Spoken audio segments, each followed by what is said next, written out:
It's Red Eye Radio. Gary McNamara and Eric Harley talk about everything from politics to social issues and news of the day. Whether you're up late or you're just starting your day, welcome to the show.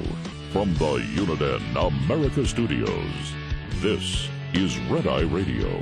All across America and around the planet, we are Red Eye Radio. I'm Gary McNamara. He's Eric Harley. Are you kidding me? Really? No, seriously. I was walking through a Walmart the other day, and it was a small display, but it was already up. Valentine's Day candy.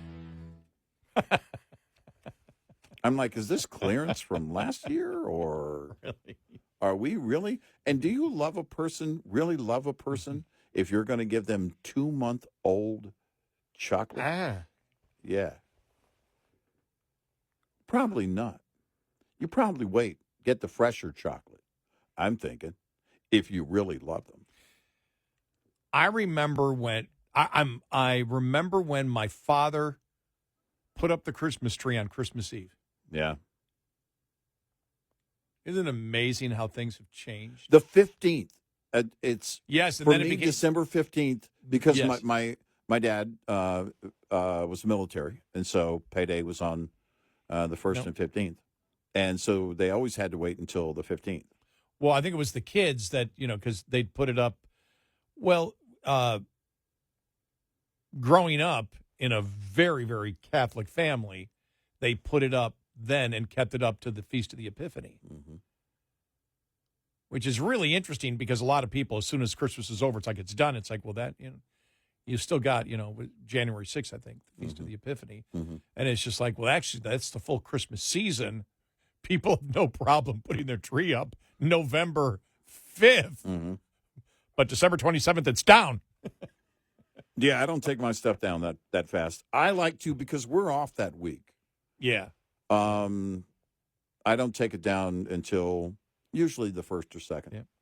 So it used to be the 15th then because the kids convinced Dad, come on, you got to put it up before Christmas Eve. And so the 15th was around the time that we did it. And then it continues to move back and move back and move back. And the first indication is, for what I see just driving into work, you see middle of October, Christmas lights are up on houses. Oh, yeah. October, yeah, I said October. Yeah. October. Yeah, the It's ones, like, especially if you're hiring out, if you're hiring somebody to do it for you, you have to get it in early or you may not get it in. And so when they put them up, people go, well, I'm paying for it. I'm gonna light them now. Oh, yeah. So it's I enjoy putting mine up. I put mine up last week, and it was, for me, I've got to get up on the roof and do a couple of times a year, just check all of the gaskets and everything around vents. I just want to make sure, because, you don't get up there and you don't know. And so I always look to see if I need to bring any caulking or anything like that up there. I have a couple of solar attic vents. I clean those off, make sure they're running properly, and do the maintenance. And I'm putting my lights up, and it's really enjoyable. And the day that I put them up, it was like, 57 degrees, a nice breeze. It was just very enjoyable. so. You got them running along the peaks of the roof? Yep, along the ridge. Oh, see, I couldn't. As I said, it was about 10 years ago. I had a couple shingles blow off, and I went, "Oh, I can put up the little tarp just to make sure." I'll die.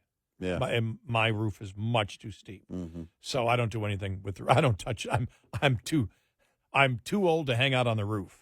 I have a friend who's got a much steeper roof than I do. I have a traditional ranch style, and his roof is much steeper. And I got up there with him. You definitely have to make sure you have the right shoes on. And it's, but we got up there, and he was installing a vent, actually. And I got up there and helped him install a vent. He knew what he was doing on the installation. I was just an extra hand, basically. And we got up there. Pretty steep, a lot steeper than my roof. But for some reason, and I don't get this, I don't know why, but I've lost my fear of heights completely. Oh, not me. I was My wife said to me, I said, sorry, did I make a lot of noise? I was running around. I literally was running around my roof because it's kind of a square U-shaped house. I have different, there are different parts of the house that have different, again, on the roof where the attic vents are. But I was basically, I wanted to get things done, and I wasn't, running full speed, but I was moving at a pretty good pace.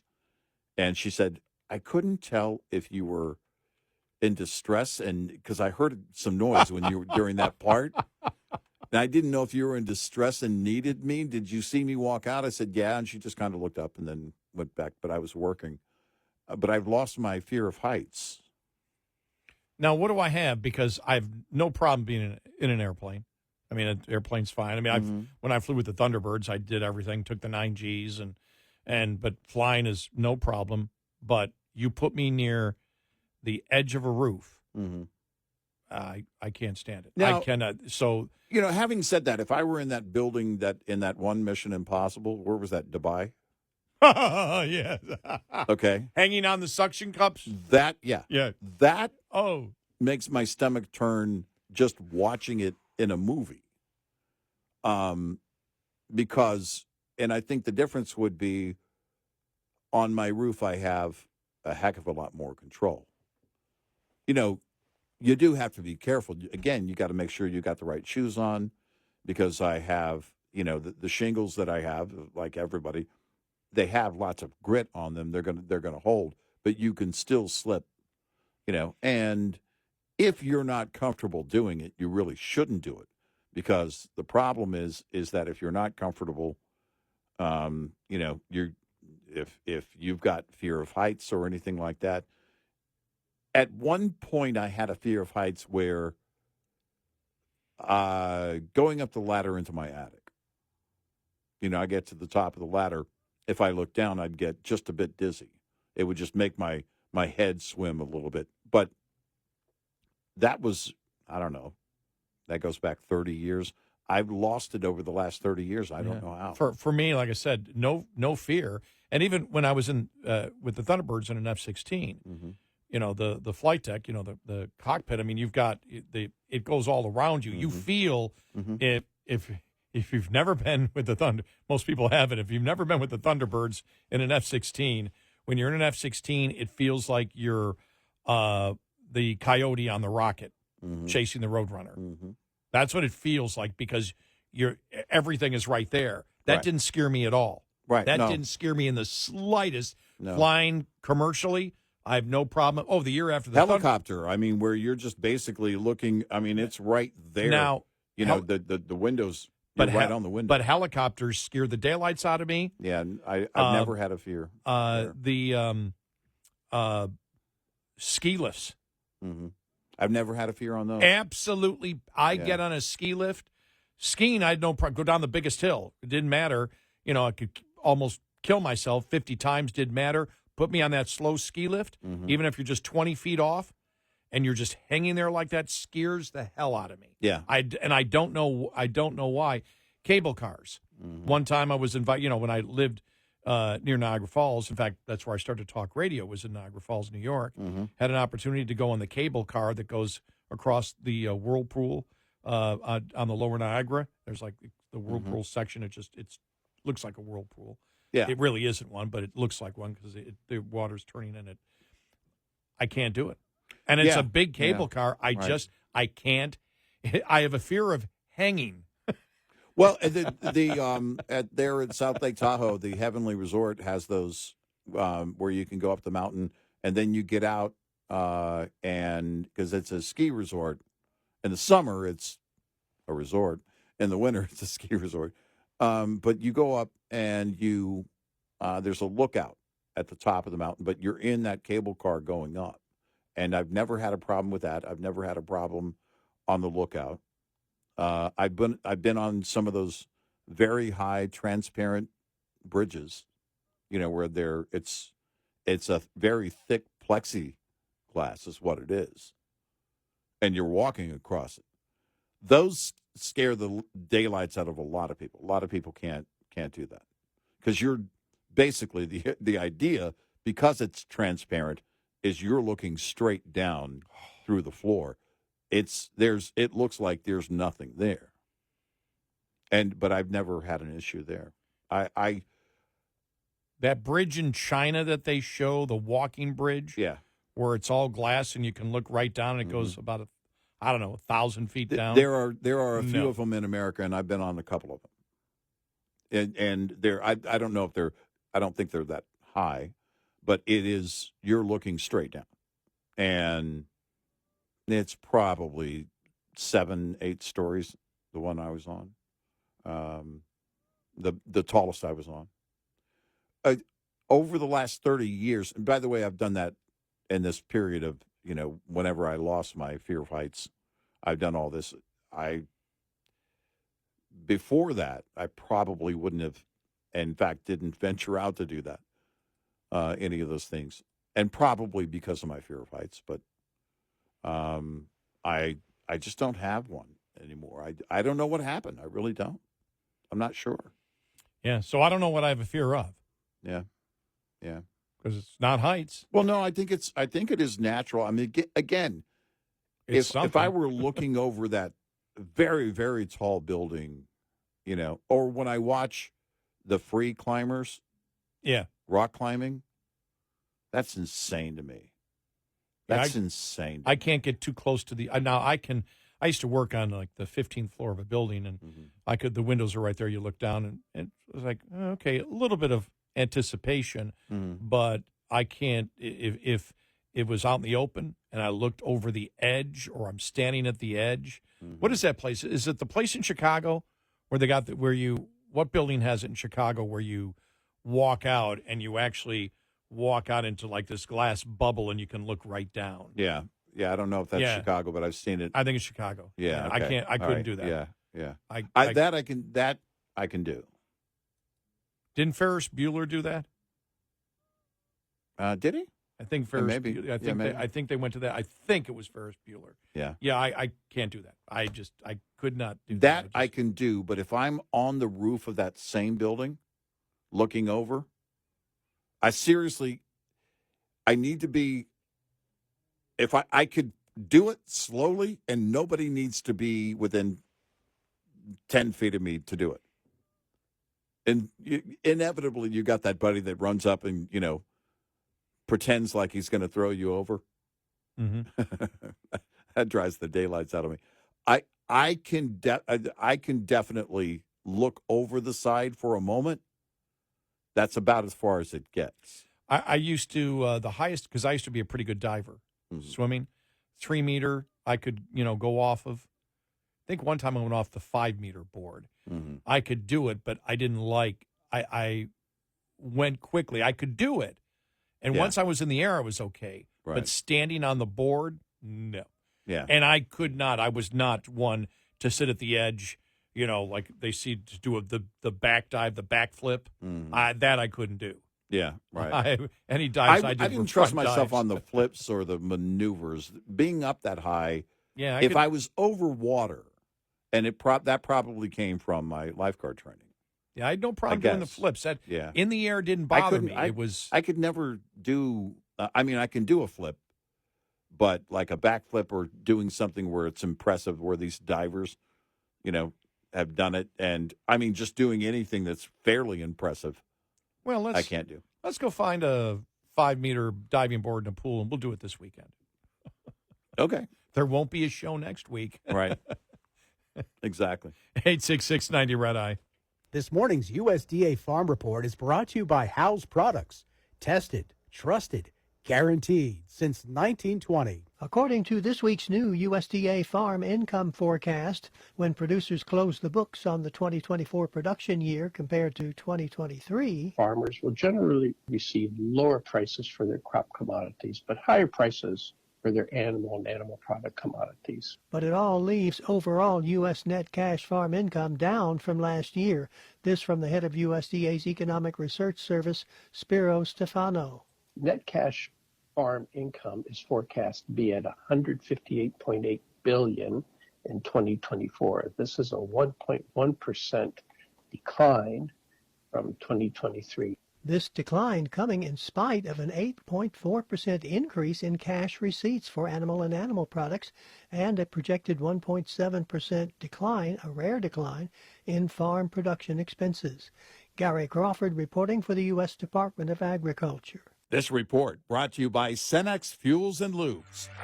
Lines open for your calls. 866-90-RED-EYE on Red Eye Radio.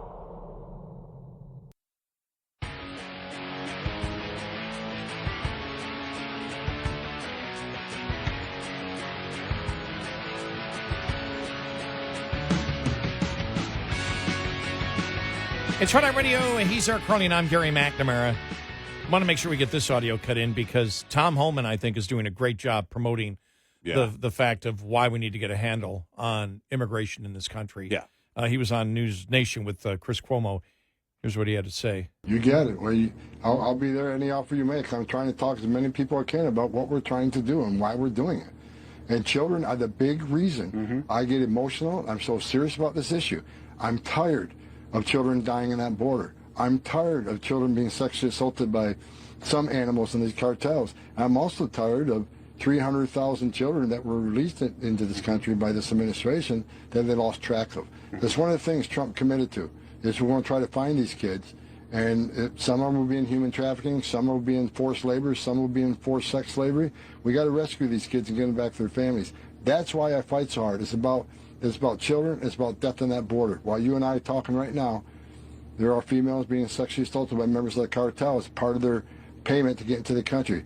A child will die in the next couple of days on that border. We got to secure that border and save lives, and that's why we're doing what we're doing. You know, we had talked about earlier where Scott Jennings went after the Biden administration. And, you know, about the fact that, you know, when Trump came out and said the hostages aren't, they're not gone by the time I'm inaugurated, they'll be held to pay.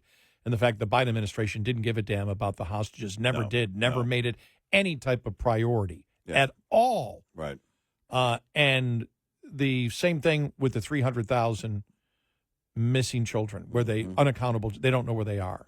There was never any outrage from the Democrats or the administration on that at all, as if it didn't even exist. Think about that.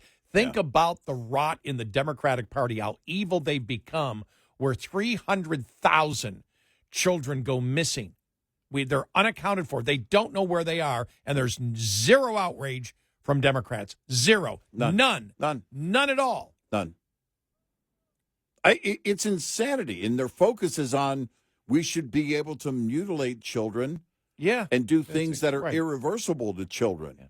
As will the Supreme Court will be hitting today on that, you know.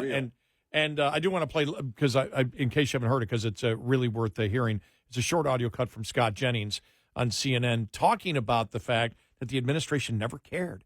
They never cared about the hostages, the American hostages taken by Hamas. Yeah, thank God we have a president-elect who's willing to say it. We've had Americans held hostage since October the 7th, and we've lacked a president that had the testicular fortitude to get our people back.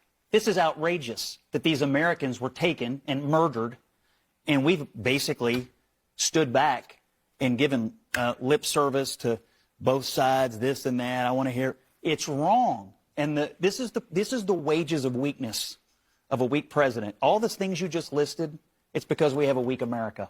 And now we're going to have a strong America. And I think Donald Trump's going to have far better success. We had world at peace when he was president. We had a peace agreement in the Middle East.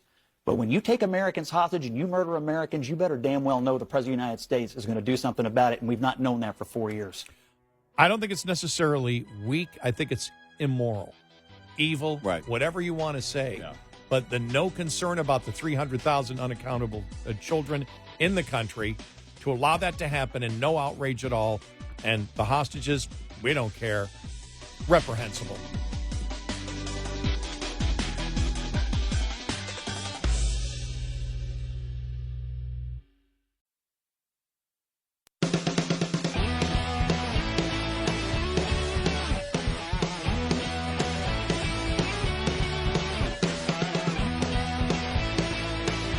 You're listening to Red Eye Radio from the Uniden America Studios.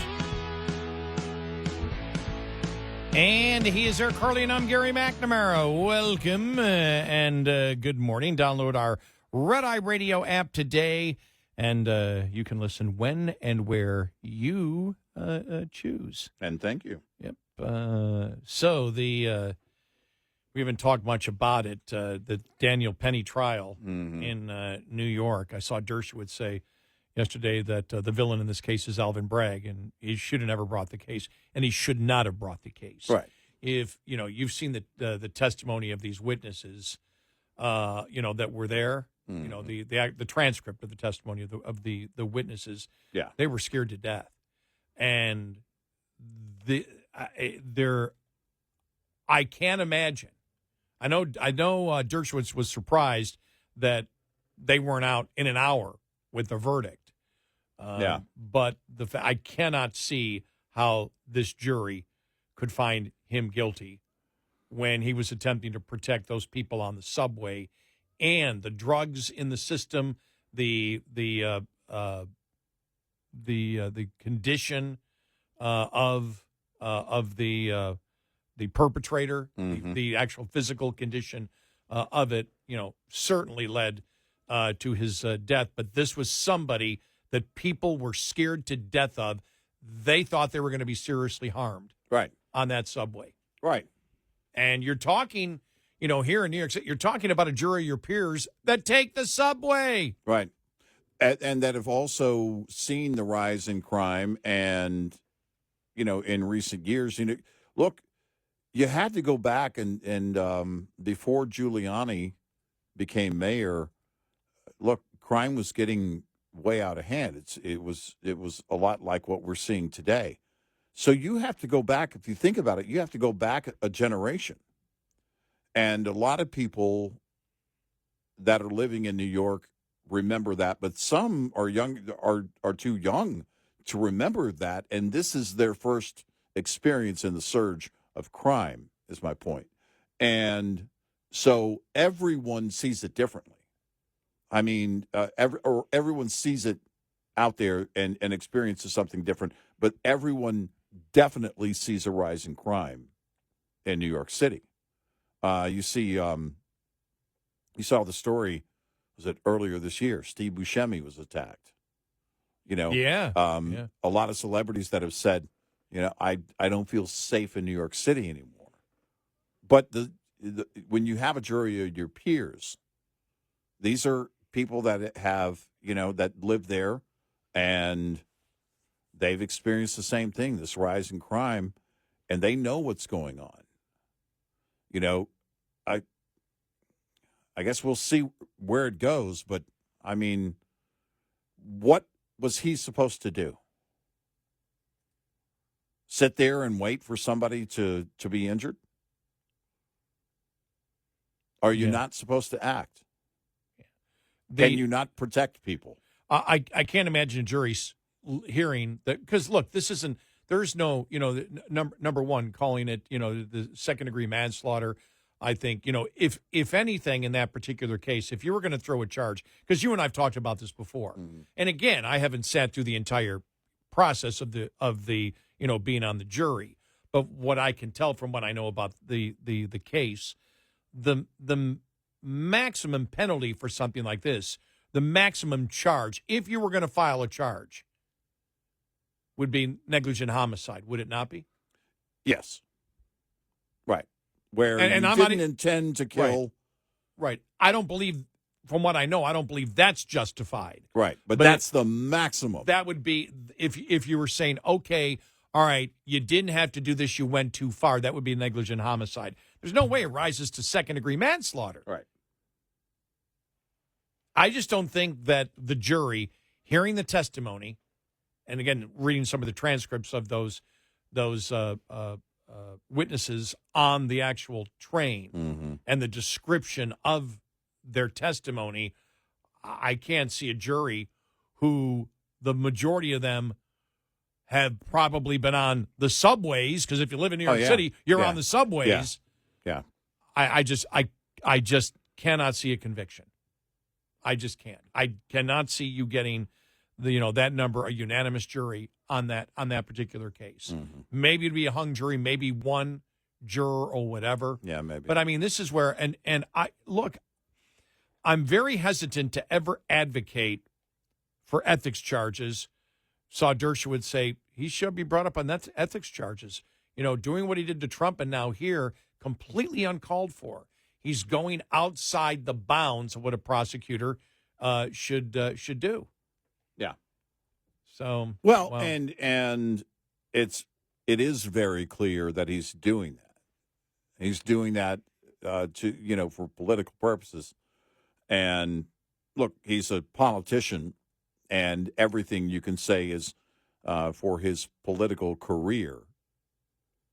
But this goes beyond what, as a prosecutor, he should be doing and focusing on. Far beyond it, especially when you look at the Trump 34 counts of nothing. Yeah. Along with Marshawn, there should be a very clear example of the abuse of power. It seemed to me yesterday might have been the turn in all of this with the Hunter pardon. I just seem to see more Democrats come out yesterday and say, no, this is bad. No, you know what? That's interesting because I don't think that I noticed that. But subconsciously, I think I did. I think maybe it was setting in that the tone. I guess I had it in my mind once it came down on the pardon thing, and the reaction to the pardon. There have to be. I guess this is what I was thinking the other night. There have to be people in the Democratic Party that are looking at this saying, everything, all of this stuff is destroying us. Because I mean, I don't know of any Alvin Bragg fans when we talk about the behavior of an Alvin Bragg or Letitia James or a Jack, Smith. I don't know. I almost said Jack White. And the musician has nothing to do with it. We believe. Jack Smith, all of this, I think is weighing so heavily in destroying the future of the Democratic Party. And then add to it all of the other insanity and then the issues and the reality of what everybody is dealing with. It makes me wonder. I actually did wonder this the other night. Why didn't Trump win why didn't he get 70% of the vote? I mean, it's because the Democrats have been able to convince far too many people still, even though he won, far too many people still fall in line with everything they're doing. For me, what made me go, is the narrative changing? Was first James Clymer of South Carolina saying he'd be for Biden pardoning Trump. Mm-hmm. Now, the only reason they're saying that, no Democrat wants him to pardon Trump. They're saying that because they believe the damage is so great from what Biden did that they believe now that Trump is going to that Trump is going to the courts are going to it's all done. The federal charges are done anyway. They're completely done. Right. So make the symbolic. You're really not doing anything because those cases are gone. But symbolically, it would show that you're about fair play, and they believe there's been so much damage done by what Joe Biden did, pardoning Hunter Biden, that they could. Because I guarantee Clymer would have not called for that 2 weeks ago. No. Clymer. And then you had John Favreau, John Lovett, and Tommy Vietor, who were they were the Obama Bros, is what they called them. That was their nickname during their tenure in the White House. Vietor said he understood Biden's decision on a human level, but was frustrated that the president had made his defenders within the Democratic Party look stupid by going back on his pledge.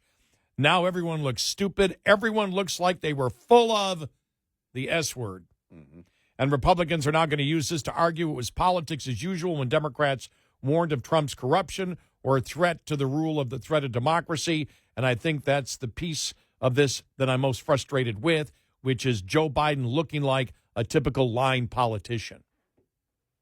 You know, the other thing, too, when they talk about that he should pardon everybody involved in everything, that he may pardon his family. He may just give the middle finger to the rest of the Democrats. Oh, no, to hell with you. I fully expect him to. I don't know why he wouldn't, but think of this. Do you do that and temper it with the pardon for Trump? And say, I'm going to end the political back and forth, and I'll do it by pardoning everybody. But the problem is, the damage is so heavy for the Democrats. That goes even further on. That's even more weight on their own implosion. Well, I think Trump would reject it. Trump would reject the pardon, saying, "I don't need it. I don't need it. I didn't do anything. You did." Mm-hmm. So that might work against him. It might be viewed as trying to cover up the damage, even by Democrats. Mm-hmm. Latest exactly. on Pete Hegseth, because you and I talked about it. I checked Truth Social again. Nothing from Trump overnight. Right. On that, on the story that they've been talking that Trump has already communicated with Ron DeSantis about taking Hegseth's spot. You've got the surrogates of Hegseth that are defending him, saying all the stories that are out yesterday are completely and totally false, and we have no idea. We're not there. We don't know. Nobody really knows. He does. And if there are any real victims, they do, but I don't know. Right. But everything has been, it was trickle, and then boom, the last couple of days for him.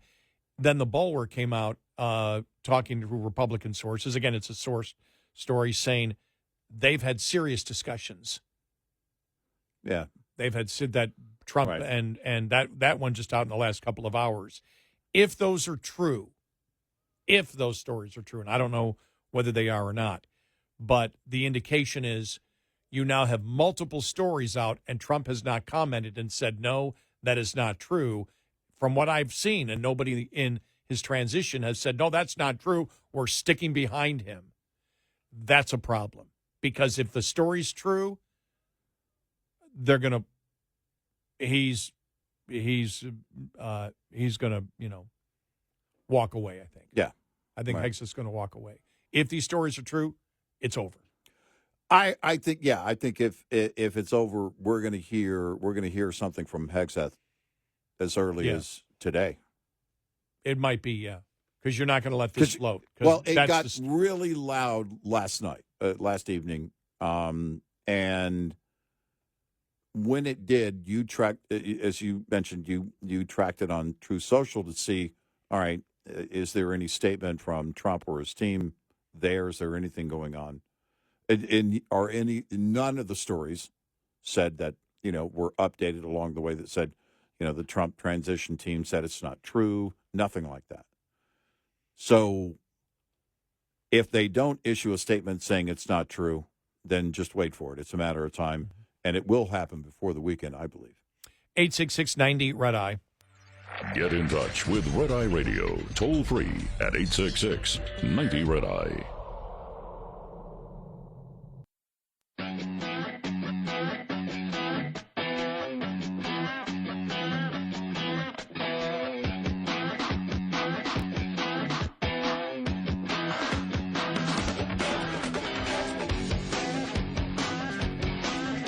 It's Red Eye Radio. He's Eric Harley, and I'm Gary McNamara. And finally, I said I'm finally. I'm finally Gary McNamara. I'm finally Gary McNamara. Conservatives ripped a social media account associated with House Democrats yesterday over a deleted post suggesting the economy is strong and seemingly minimizing the struggles of those who have difficulty affording groceries. Here we are thinking y'all couldn't afford eggs, the Ways and Means Democrats posted on X on Tuesday with a screenshot of an X post from a journalist that said, record air travel, holiday shopping, bursting records, stock market at all-time high. The economy is the worst ever. Some wine. And then they wrote, and here we were all thinking y'all couldn't afford eggs. Yeah. Wow. They got blasted, and so they deleted the post. Yeah, of course. They don't get There's that. no self-awareness. It None. doesn't matter whether they win or lose. None. They just don't get it. They do don't. They don't get it, and they're never going to. I really think we've come to the conclusion. I think we're right on this. They said don't, that earlier. Yeah. It's not going to happen. Not going to happen. But everyday Americans, the ones that aren't radicals, are seeing it more and more. I think that audio cut of the woman addressing the mayor of Chicago. That's up for audio cut of the year. Has to be, right? All right. Yeah. Right? Let's nominate it. Because we're getting close. Because you're talking about how have the people, exactly. how have the voters changed. And that's Chicago. Yep. So, yeah, has to be.